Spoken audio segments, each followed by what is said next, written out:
want to be respectful of everybody's time. I want to introduce Derek Lipton. Derek Lipton has a lot of fancy initials at the end of his name there. He's really built his nutrition consulting business, and I've worked with him personally with some of our sports teams at Delbarton. I was very impressed with the wealth of his knowledge. And in addition, he just told me that you have how many followers on TikTok do you have, Derek?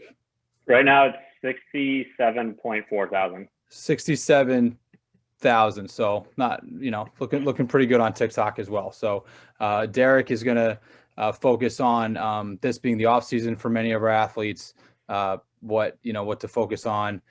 So if you have questions, please use the chat. Derek will be monitoring the chat and can kind of work all that stuff in. So we got a great turnout. Excited to get him going. And again, so please feel free to ask questions, engage, and to use the chat in order to get your questions answered. Derek, take it away. All right, thank you, Rob. Yeah, so my name is Derek. I am a registered dietitian, board certified specialist sports dietetics, and so I started my private practice a couple of years ago after doing a few stints working with athletes at Duke with their men's soccer team, worked at University of Georgia with a few teams, and IMG Academy. And since starting my private practice, I've worked with several of the athletes at Delbarton, as Rob mentioned, and now I work with athletes all over. So today's presentation, we're going to talk about off-season nutrition. Now it's kind of a fancy way of calling it that, because basically it's going to be your standard nutrition, right? It's what you typically think of in terms of just trying to fuel for performance and all that, without all the intricacies of in season. So here's my information. I'll put this information again at the end of the presentation, so you can have my email address and then my social media handle for Instagram and TikTok if you want some more information that we can go through. Okay, so we're going to do, I don't think I have an overview slide, so I'll go over that right now, but we're going to talk about different ways to fuel your body, making sure that you are, you stay fueled throughout the day, because the main thing with off-season nutrition is making sure that you still take care of your body and take advantage of it. So we'll get into that right now. Okay, so the most important thing is to set your goals for the off season. This is the time where you want to change any body composition, your strength, your weight, whatever it is. During the season, you don't want to be losing weight. You really don't want to be gaining weight either, because if you're not lifting enough, or like at most 2 to 3 times a week, you're not really going to be able to put on muscle. So any weight you gain during the season is going to be typically fat weight, which isn't ideal. Most athletes don't gain weight during the season. They're actually going to lose weight, if anything. So, and you don't want them to happen, because that's how injuries happen, and it's usually muscle loss. So you want to use this time. So if your goal is to gain weight, or you want to take off some weight, this is when you do it. And set that goal, because it's not a quick fix. If you have 3 or 4 months, it's going to take that long to really see changes. So pick a goal and set it. And then also use this time to reflect. What did you do wrong during the season? Did you get hurt during the season? Are you off a little bit? And use this time to correct that. And then setting a plan. During the off season, it can be very easy to fall off schedule and not stick to a routine, because everything is so simple. So you think, okay, I have school, and then I just have, a workout after school. It's really not that much. I can just wing it. No, because then you forget to eat, you forget to do workouts, you forget your homework. Remember, you are a student athlete.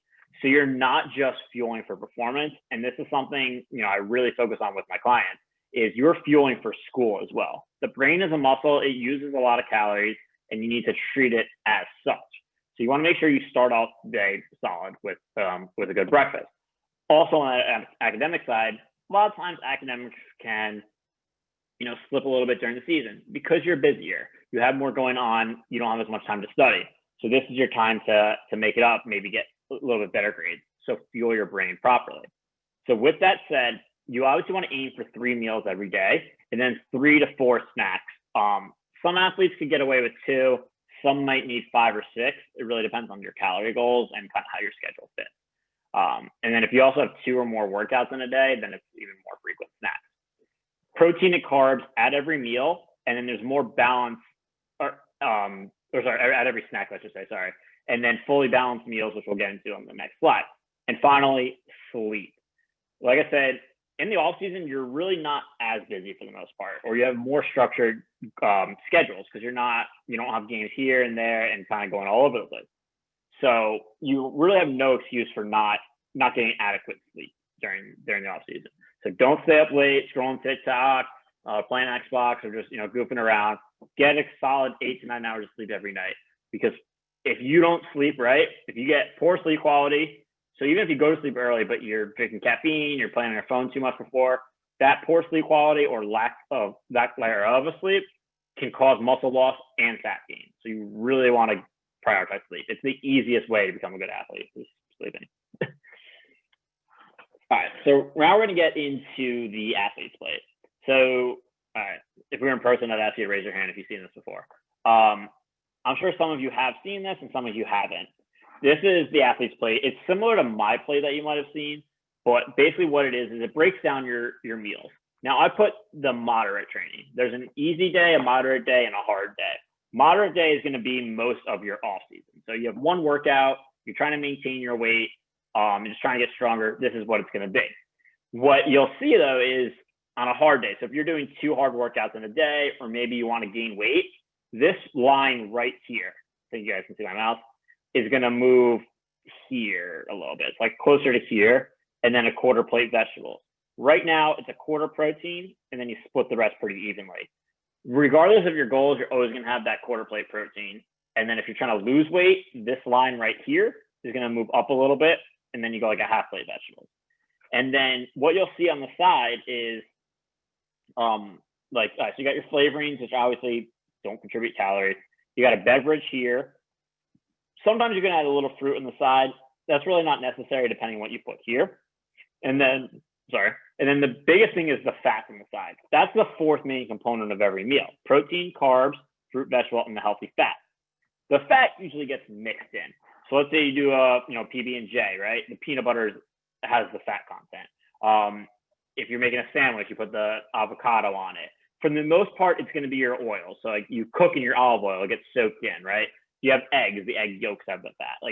But the idea is every meal needs to have all 4 of these components in order to be complete, because the protein is what builds muscle. It helps you recover, but the carbs are what gives you energy, and they also play a huge role in that energy production. So without either one of those, you're not going to be able to perform very well. And then the vegetables, fruits and vegetables, these don't provide calories, very minimal at least.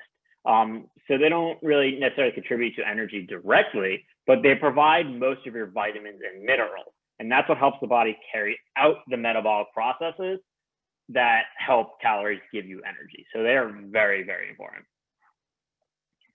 All right. So that part's kind of boring. So we're going to get into a little bit more specific planning that's going to help. So as I mentioned earlier, you have to start the day off strong. So that means breakfast, right? You might have heard breakfast is the most important meal of the day. I personally don't really like that expression because every meal is very important. But skipping breakfast or doing a small breakfast, you're setting yourself up for failure, because as an athlete, you need so many calories. I work with athletes that need up to 4,000 calories a day, sometimes even more than that. So if you need anywhere more than 3,000 calories a day and you skip breakfast, you're starting the day behind. It's almost impossible to catch up. So you have to make sure you start with a solid breakfast. And when I say breakfast, I don't just mean grabbing a banana or a little carton of yogurt on the way out the door to school. That's not breakfast. You want something you could do on-the-go breakfast if you don't have time. So you can do overnight oats.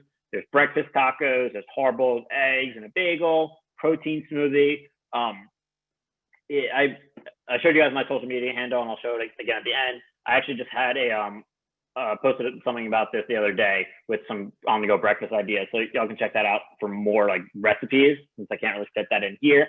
But those are some of the examples. And another thing is, a lot of you guys are doing online school now, or at least doing hybrid. Take advantage of this. What I've seen with so many clients is all right, starting school at 8:15 and you're rolling out of bed at 8:10 because you want all that extra sleep. And I get it. I said sleep is important, but you're handed a gift. You have an opportunity to eat a full breakfast because so let's say you wake up at the same time as you normally would for in-person school, you have an extra 30 to 40 minutes. Eat breakfast, cook some eggs, get some oatmeal in there, get a bagel, sit down, relax. It's good for your mental health to also give yourself time to wake up before you start class. And I know it's very tempting to sleep in, but it's really important. Like I said, like everyone's going through it now. Like I work from home right too, right? This is my office in my apartment. I could easily roll out of bed and start working right away. But I take 45 minutes to an hour in the morning to cook breakfast, get set for the day, and it really sets you up for success. So give yourself at least 45 minutes, get a nice breakfast, and start your day off strong. All right. And then we want to talk about staying fueled throughout the day as well. This is where it gets a little bit tricky. So it's really important to get that mid-morning snack to stay regulated, because we talked about getting 3 to 4 snacks during the day, right? So you want to get that mid-morning snack in there. So that could be something like Cliff Bar, maybe yogurt with granola, cereal, PB&J. Again, if you're home for school, take advantage of this. You can have a bigger snack that you wouldn't normally get to have in school. The issue with this is that with the online school, the in-person school and wearing the masks and all that, you can't snack. You're not allowed to, and they get it. And then I'm glad that they're following the rules. Especially, I think everyone here is from New Jersey, so I know in this state we're taking it more seriously, which is great. So it's really hard. I have clients in other states that they're not wearing masks in school, so that's a different issue. But again, you can't snack, that's fine. But for the most part, they have to allow you to drink, although some schools aren't. So what you can do is take a water bottle. So this water bottle is great, obviously. Something like that. And instead of filling it up with just water, fill it up with Gatorade or Powerade and drink that throughout the morning. Yes, it's sugar. That's fine. You're burning so many calories. It's okay. It's not going to hurt you. It's a good way to keep your blood sugar regulated throughout the morning to keep your concentration up. Because if you go from breakfast to lunch with nothing, it's really going to affect your concentration during class. Then you're tired and your workout suffer.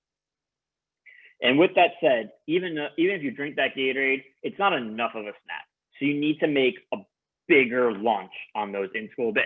So let's say you normally bring like a sandwich and some chips and a fruit, typical lunch, right? What I have a lot of my clients do is bring 2 sandwiches or 1.5 sandwiches, depending on their calorie needs, because they're going from breakfast to lunch and that's it. There's no snack in between. So you need that bigger meal. So almost doubling your lunch. Pretzels and fruit with that as well to get some carbs and nutrients. And again, if you have online school, this is a huge blessing. Something you're not going to get. I mean, I don't know how long it's going to last, but it's a huge advantage. Meal prep. Take advantage of being able to eat something more fun than a sandwich, right? So, a lot of guys can cook. So prep your lunches, right? I have some good videos on my Instagram about this, but yeah, you can make it simple. Rice and pasta, chicken and ground turkey, and then frozen vegetables. You put it together, and then you just heat it up in the microwave, and that's it. And you don't take a big break from school. You can get on your day. Take advantage of having more variety with the lunch. But it's really important that you get a solid lunch in regardless if you're at home or in school, because again, anytime you go too small or skip out on a meal or snack, you're not going to be able to make it up throughout the day. You don't have enough time. Okay. And then again, stay hydrated. I know we talked about some schools let you drink, some schools don't let you drink. It really depends. If you're allowed to drink, please take advantage of it. If you're at home, definitely, right? So that reminds me. It's good to have a water bottle in front of you. For example, if this water bottle wasn't in front of me, I would say I wouldn't be able to drink right now because I can't get up from my computer. And just in general, you don't always think to. So don't keep the water bottle in your backpack. Keep it on your desk. Keep it in front of you. Always have it full and stay hydrated throughout the day. Aim for about 1/2 ounce of fluid per pound of body weight throughout the day, and then make up any sweat losses during your workouts. This is optimal. Again, hydration or dehydration leads to injuries. It's one of the silliest ways to get injured. So keep a water bottle in front of you, stay hydrated, water, juice, milk, Gatorade, Powerade, body armor to an extent, like anything. Stay hydrated. Okay. Pre-post workout. This is everyone's favorite topic, which is why we can get into it now. And this is where it gets a little bit tricky because it depends when your workouts are during the off season. A lot of kids either have it right after school, like 3 or 4 o'clock. Some have it as late as like 7 or 8 p.m. So it really depends. If you always want to get something to eat right after school. So let's say you have your workout, let's say you finish school at 2:30 and your workout's at like 3. So you don't really have time for a big snack because you're going to start to feel a little sick during the workout. So keep it simple, like some fruit, maybe a protein bar, like a Cliff Bar, or some cereal. I forgot to grab it. So I'm affiliated with this company called That's It, and they make these bars. It's literally just fruit in there. So they put like 2 fruits into a bar, and that's it.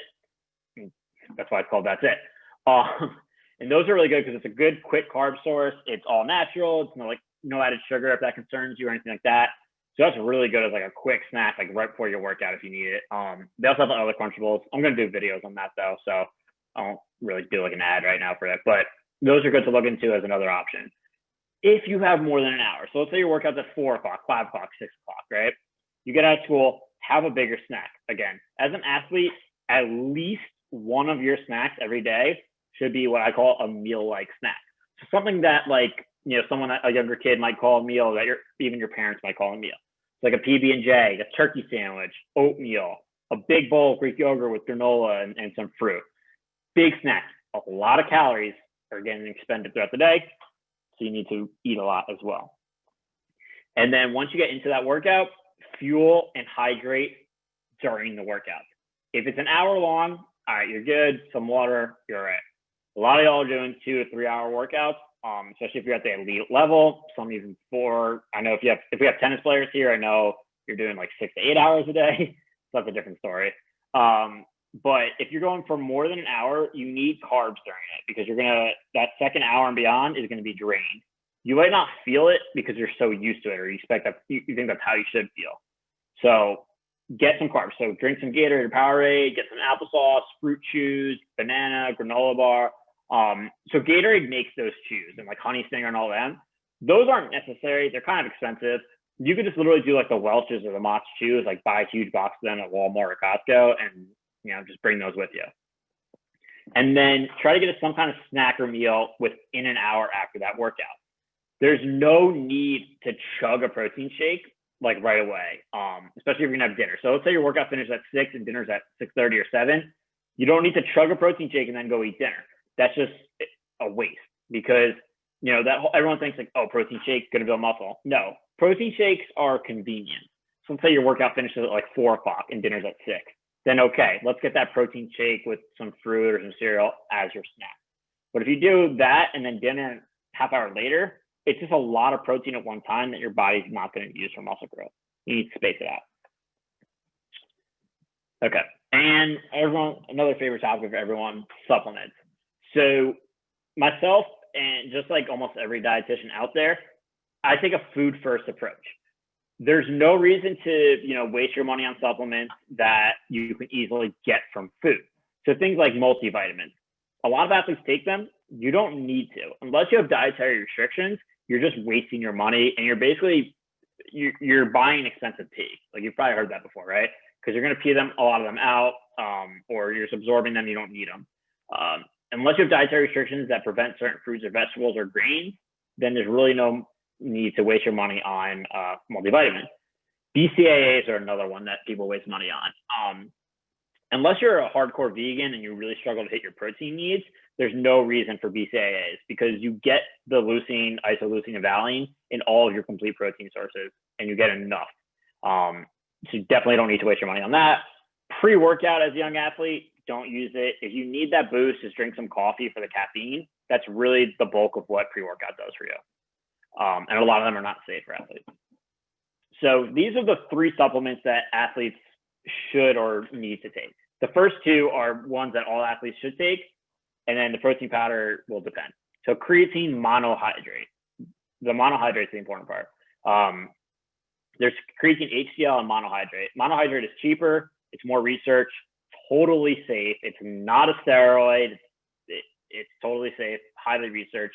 It's really great for strength and hypertrophy, which is what the off season is all about. So even if you're trying to lose weight, it's still a good idea to take it. And use an NSF certified brand like Body Logics or Clean Athlete. And you want to take that 5-gram dose. So if you buy a container, it comes with a little scoop. You just use that, mix it in some water, and make sure you have it with carbs, because the carbs enhance the absorption to the muscles. So ideally, you're going to have a meal right after, right? So you're sitting down to post-workout dinner, put the creatine in your water, your iced tea, whatever you're drinking, and eat your meal. If you're having a protein shake, throw it in with the powder and have some fruit with it. Simple. Fish oil. This is good to take in the off season. It does help with recovery, reducing inflammation from hard workouts, and also your cognition, again, from just staying healthy or remembering stuff in school. It's even more important in season, especially for any football players, soccer, hockey, basketball, and lacrosse. I think that's, yeah. And baseball maybe, but yeah, any contact sport, because it protects the brain. It provides a little extra layer of protection against those, mild hits or any repetitive hits to the head, to reduce the risk of concussions and also help enhance recovery if you do get one. And finally, protein powder. Again, it's not necessary. It's only used as a convenience if you need to help hitting your protein goals for the day, or if you, let's say you finish a workout and it's not really a meal time. And again, it's not any better than getting protein from fish, meat, chicken, or anything like that. So it's not like you don't have to do it. If you're going to do it, use an NSF certified brand. For my weight gain athletes, I like to use a Muscle Milk Collegiate. It's 20 grams protein, like 45, 46 grams of carbs per serving, which helps with muscle growth. A lot of protein powders don't have carbs in them, and that's really cutting yourself short. So that's why it's a good brand. All right, so here is the information again. I'll leave that up here. So yeah, what you guys can do is start dropping your questions. Yeah, thank you, Rob, for the link in the Instagram. So yeah, in the chat, if you guys just want to drop your questions in there, and I will answer them one by one. So I'll give you guys a couple seconds to put some questions in there.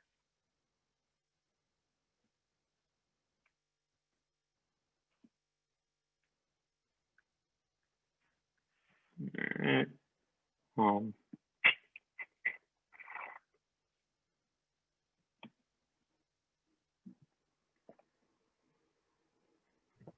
Derek, I had a question just to start. Maybe, okay. It seems like, and I know we have athletes from all over sports and different genders. It just seems like there's you're talking about eating an amount of food that is maybe surprising to some people. Would you say that would you feel like most athletes, like when they're, especially when they're training or they're in season, just don't eat enough? Is that like a fair assumption? Is that kind of what you see? It's a very fair assumption. Yeah. Oh yeah, no athlete eats enough. It's funny, like I think I actually posted about this. Whenever I get a new client, whether their goal is to lose weight, gain weight, or maintain their weight, I always have to get them to eat more. No athlete eats enough, because especially with weight loss, they go too hardcore. It's something I call the athlete's mentality. And it's basically like it's all or nothing. So, okay, I want to lose weight, so I'm going to cut all these carbs and all this out, and they're like 1,000 calories below where they need to be. And it's to extent. And even the ones that need to gain weight or just maintain, you don't realize how much 3,000 calories is. It's a lot of food. And even for a lot of athletes, especially like the football players and a lot of the bigger male athletes, 3,000 is not enough. 3,000 is going to make you lose weight. I have weight loss athletes that need 3,500. It's crazy, like how much food, and then so how many calories you need is crazy, and then how much food it takes to hit that. And that's why I stress the 3 snacks a day. And those snacks aren't eating an apple or eating one of those Chobani yogurts. That's not a snack. That's part of a snack. Like your snack's got to be 300-400 calories. It's a lot. But yeah, a lot of athletes, they just don't realize it, and it's hard. Like when I was in high school, my breakfast was either a Pop-Tart or a cereal bar, like, because I didn't know this information. Yep. And kids now, they're eating better breakfast, but it's a snack that I see missing. Awesome. All right, so we got some questions rolling in here. All right, what should you use as a guide for daily calorie goals? All right, so that's a good question. So there's 2 equations. There's a Cunningham equation if you know your body fat percentage, and then there's the MSJ equation. Basically, if you just Google like TDEE calculator, you can plug it in and then plug in your information and then your activity factor and get a loose number.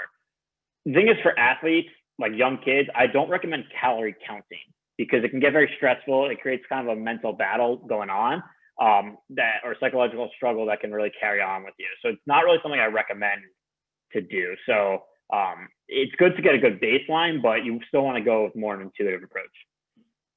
Are there negative effects of taking creatine supplements? No. There are like very few studies that show that long term it could lead to baldness. But what they've also found is that usually it's only if you're already like prone to going bald to begin with, it might accelerate it slightly, but very minimal. Other than that, no, there's no negative effect to it. People used to think that it affects the kidneys, the liver, all that. None of that is true. Okay, yeah, so I knew I was going to get this question. Since plant-based is becoming more and more popular, any additional supplements you would recommend for those athletes?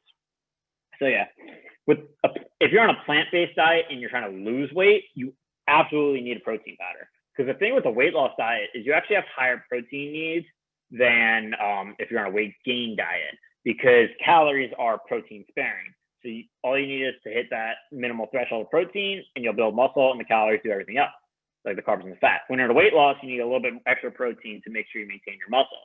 With the plant-based diet, it's very hard to get protein without adding carbs on top of it. So you end up having a carb-rich diet. So you have to get that powder. So a lot of vegan athletes will probably need a protein powder. So Orgain or Garden of Life Sport are good ones there. You might need BCAAs because, again, you're not getting complete protein sources. So that's kind of an individual basis where you might have to look into that. And then obviously, B12 supplements you'll need. If you're a full vegan, then you'll need a B12 supplement because you're not really getting it from foods. And obviously vitamin D and calcium, unless you eat almonds. If you eat almonds and stuff like that, you can get enough calcium. And if you live in a warm climate, which if you're in New Jersey, in the winter, you're gonna need a vitamin D supplement.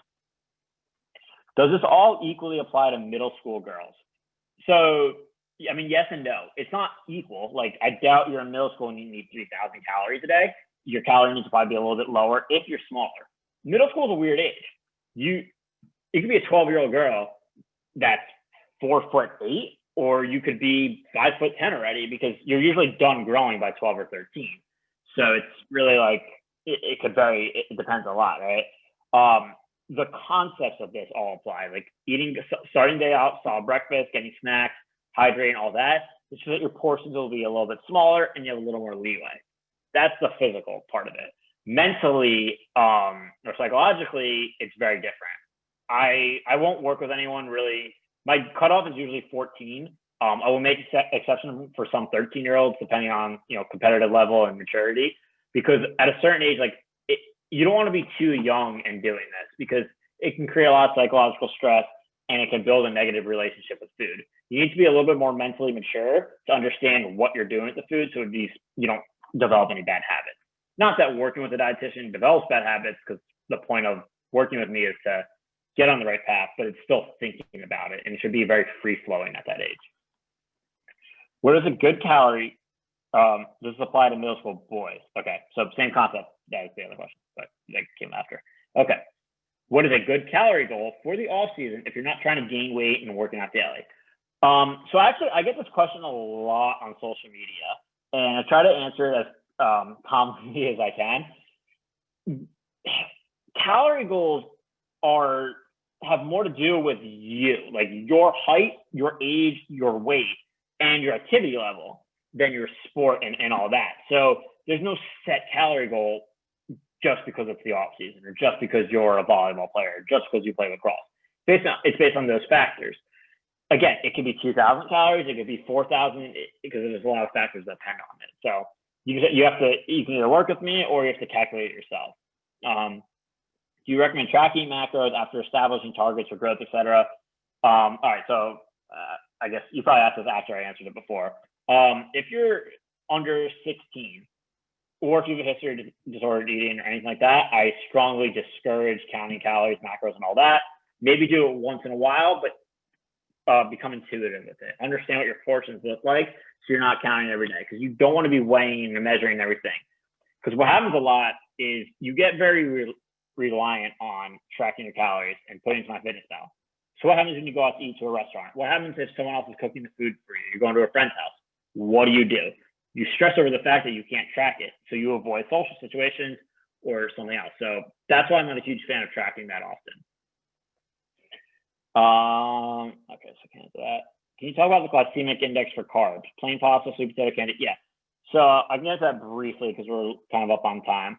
The glycemic index just refers to how quickly a carb source spikes your blood sugar. So something like candy, where it's pure sugar, is going to quickly elevate blood sugar and then drop down. Something that's, you know, higher in fiber is going to not raise your blood sugar as high or as quickly, so you have a more steady blood sugar, and that's more ideal. It's really not that great of a tool to use because a lot of times you rarely, let's say like white rice is going to be higher than brown rice on the GI index. However, you rarely eat white rice by itself. You're always going to have a protein and a vegetable with it. So those all mix together and slow down the absorption. So it's really not that important. It was more for diabetics, really, but even still, it's not a good tool to use. All right, so the last question we're going to get to. You stated that protein shake is a good idea post-workout along with fish oil for contact sport athletes. Should you pick between the two or use one? So the fish oil isn't right after practice. You could use that probably in the morning whenever you want to take it, really. No, you don't have to pick between the two. You can use the supplements I talked about. You can use all of them for sure. Yeah, you don't have to pick between protein or fish oil because they're different functions. All right. So that's the last question, and we're also up on time. Again, this is my information. If you have any questions, that's my email. Again, that's my social media handle, nutrition.with.derek, TikTok and Instagram. So feel free to follow me on there, or reach out to me on there as well with any questions. And I think Rob has some more information. Yeah, no, I mean, thanks, Derek. I learned a lot throughout all this. I think, you know, nutrition is something that, you know, is just an undercoached part of sports, you know, even with all the great work that you guys are doing. So one thing that I've taken from this is that everybody's different. Everybody's sports, you know, are different. Everybody's needs are a little bit different. So if you are interested in working directly with Derek in a one-on-one capacity, you can reach out to me and we can arrange something through Centercourt. I will put my email or in the chat. But Derek, it was great to have you. Awesome job. We have the recording if people are interested, and stay tuned for more stuff. So thanks everybody. Have a great night. Thank you. Thanks, man.